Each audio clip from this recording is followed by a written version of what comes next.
was just past midnight, and the empty highway stretched out under a blanket of stars. David, tired from the long hours at a conference, was eager to get back home to his wife and kids. The GPS suddenly chimed, prompting him to take the next exit. "Faster route detected," the calm, mechanical voice said, urging him off the familiar highway and down a winding country road. The road was narrow, flanked by dense forest on either side. He couldn't help but feel uneasy as his headlights sliced through the fog that seemed to cling to the trees. The silence was complete, no other cars, no sounds from the woods. Just his car's hum and the soft crunch of gravel as he continued down the twisting road. 30 minutes later, his eyelids heavy, David noticed the headlights flickering for a split second.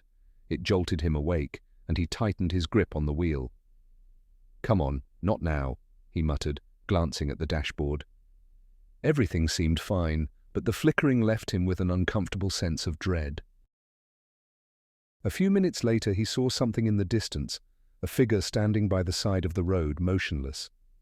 As he got closer, his headlights illuminated the pale face of a woman in a tattered dress. Her eyes were dark and hollow, her mouth slightly open, as if she were whispering something.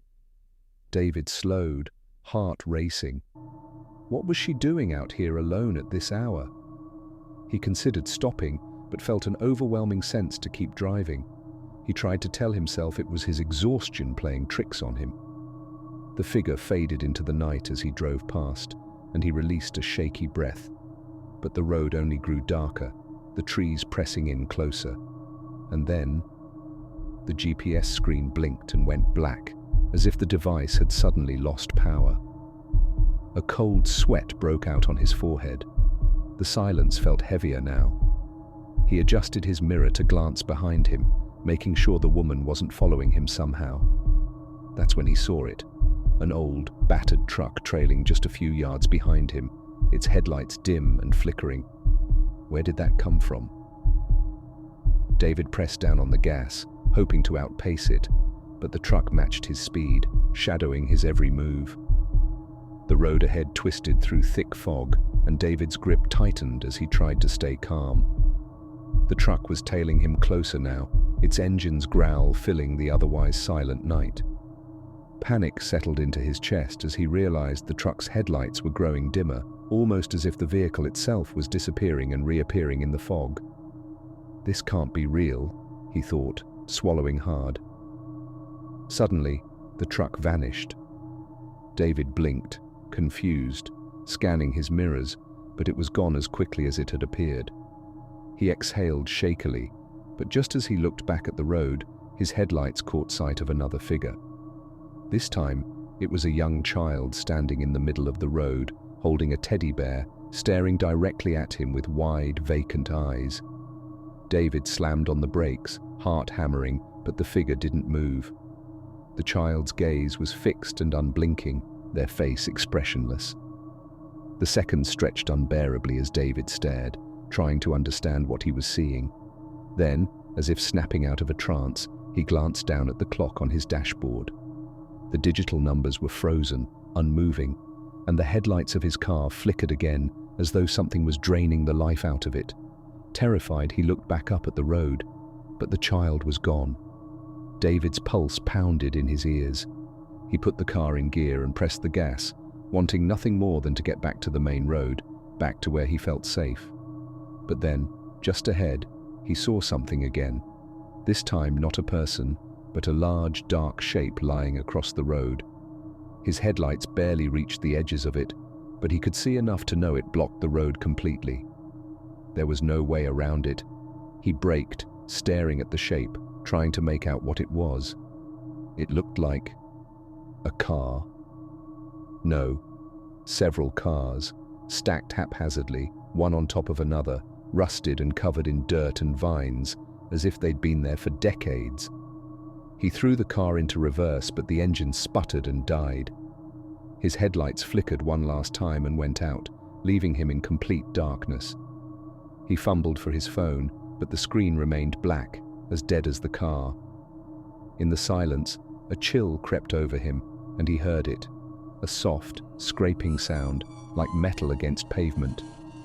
His eyes darted around, trying to find the source in the pitch-black night. The scraping grew louder, accompanied by soft whispers that seemed to come from all around him, whispers he couldn't understand, but that made his blood run cold. Then, from the darkness behind him, the headlights of the truck flickered on, casting an eerie, pale light over his car. It was closer now, its engine growling, as if challenging him. He tried the ignition again, hands trembling, but the car wouldn't start. The whispers grew louder, almost chanting, and his fear became tangible, filling the car like a presence, pressing in on him. He looked up, seeing shadowy figures gathering around the edges of the road, their forms vague and shrouded, eyes glinting in the truck's headlights. Heart pounding, he pressed the lock button, though he knew it wouldn't save him. The truck's headlights went out, and all he could see was darkness, punctuated by soft, malicious laughter that echoed from all around. As the darkness closed in, he realized he was no longer alone on the road.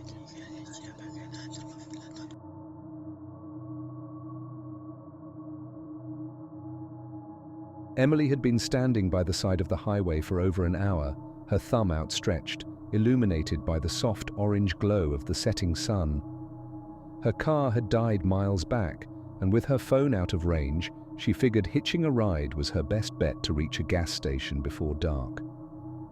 After what felt like an eternity, she heard the low rumble of a vehicle in the distance. She squinted, and soon saw an old, battered truck approaching, headlights flickering weakly in the dusk. It slowed as it neared, and as it rolled to a stop beside her, the passenger door creaked open. Inside sat an old man with thin grey hair, his face hidden in shadow under a wide-brimmed hat. His eyes seemed oddly intense, peering out from his weathered face, but he managed a stiff smile. "Need a ride?" he asked, his voice scratchy and worn. "Yes, please," Emily said, forcing a grateful smile, though a small knot of unease tightened in her stomach. "Where you headed?" he asked, eyes still on her as she climbed in. "Just the nearest gas station," she replied, gripping her backpack on her lap. "My car broke down a few miles back." The old man nodded, shifting gears with a slow, deliberate motion. "We'll get you there soon enough," he said, a peculiar emphasis on "we." The truck's interior was dim, with the only light coming from the flickering glow of the dashboard. She noticed old wrappers and papers strewn around, and a faint smell of gasoline lingered in the air. But as they continued down the road, she also began to notice something odd. The landscape outside the window seemed to stay the same, mile after mile. After a while, she cleared her throat. "I thought the gas station was closer," she ventured, her voice breaking the eerie silence. The old man didn't look at her.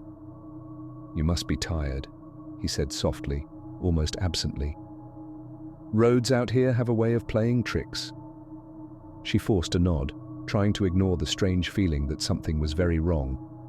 Her gaze drifted to the rearview mirror and she felt her stomach drop. There was nothing behind them, no road, no trees, just an endless void stretching back into the dark. Where are we?" she asked, her voice trembling. "We're almost there," he replied, a slight smile twisting at the corners of his mouth. "Almost where?" she pressed, panic creeping into her voice. The old man's smile widened, and for the first time he turned to look directly at her. His eyes were hollow, empty pits that seemed to absorb the dim light, and his face had somehow grown longer, gaunter, like a mask melting into something darker and ancient. "Home," he whispered. Emily felt her blood turn to ice. She yanked at the door handle, desperate to escape, but it wouldn't budge. The lock seemed fused, unyielding, as if the truck itself were holding her captive. She beat on the window, screaming, but the old man only laughed, the sound growing deeper, more inhuman. Outside, the void began to close in, swallowing the truck and its driver. The dashboard lights flickered out, leaving her in complete darkness, save for the faint glow of the man's empty eyes. "Don't fight it," he murmured, his voice now echoing in her mind, louder and louder, until it was the only sound she could hear. The last thing Emily remembered was the sensation of falling endlessly into a darkness that had no end. And the old man's whisper, still echoing in her ears, "Welcome home."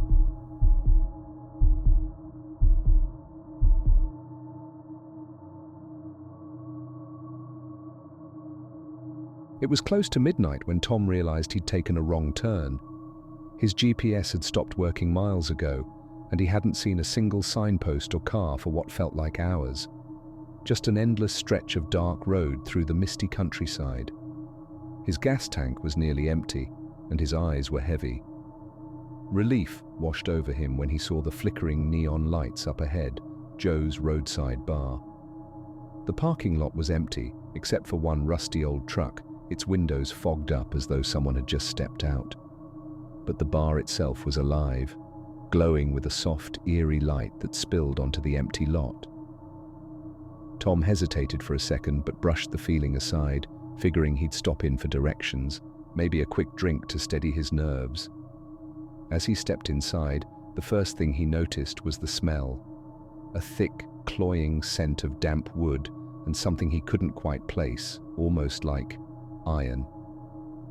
The bar was dimly lit, with a single bartender wiping down glasses. There were a few patrons scattered across the room, all strangely quiet, each one huddled over their drink, eyes fixed on nothing in particular. The bartender, a tall man with piercing eyes and a smile that didn't quite reach them, waved him over. "What'll it be, stranger?" he asked, his voice low and gravelly. Just a beer, and maybe some directions," Tom replied, trying to hide his nervousness as he sat at the bar. He could feel the eyes of the patrons on him, watching him in silence. The bartender chuckled, pulling a glass from beneath the counter. "Long way from home, aren't you?" "Yeah, got a little lost. My GPS is dead," Tom admitted with a small laugh. But the bartender's expression didn't change. He just poured the beer, watching Tom as he slid the glass across. Tom took a long sip, glancing around the bar. The patrons weren't talking or moving. They just sat there, blank-eyed, as if lost in thought or waiting. One man in a faded coat was sitting in the far corner. His face was hidden by shadows, but something about his posture caught Tom's eye. He was slouched at an unnatural angle, his head hanging low, almost as if he weren't breathing. Trying to shake off the unease, Tom turned back to the bartender. "So, where exactly am I?" he asked. "You're at Joe's," the bartender replied, that same unsettling smile creeping onto his face. "Been here a long, long time?" "No, I mean, what town? Or even what county?" Tom clarified, his frustration growing. The bartender chuckled, a sound that sent chills down Tom's spine. "Friend, we're not really in a town. This bar's been here forever. It's sort of a place between places." The lights flickered, casting strange shadows on the walls. Tom could feel a cold sweat forming at the back of his neck. He took another sip of his beer, noticing an odd metallic taste as it slid down his throat. He gagged slightly, trying to brush it off, but the taste lingered. A woman at a nearby table suddenly started laughing, a low, humorless chuckle that grew louder and more distorted with each second. The others around her joined in, their laughter building in a twisted harmony that made Tom's stomach twist. They were laughing at him.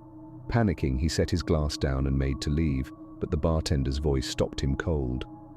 "Leaving so soon?" he asked, his tone dripping with mockery. Tom turned to see the bartender's face had changed.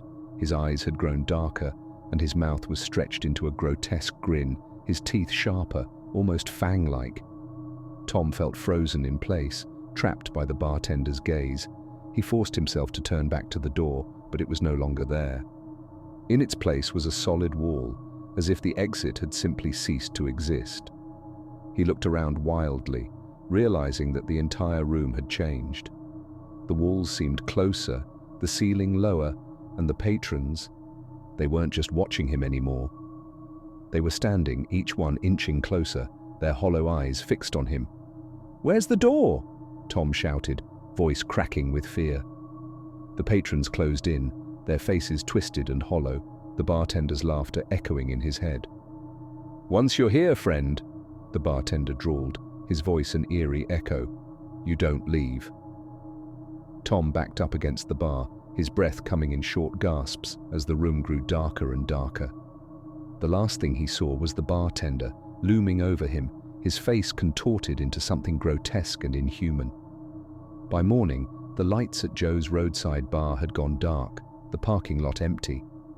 The only sign of Tom's presence was his car, left abandoned on the roadside, keys still in the ignition and an empty bar stool inside, waiting for the next lost soul to take a seat.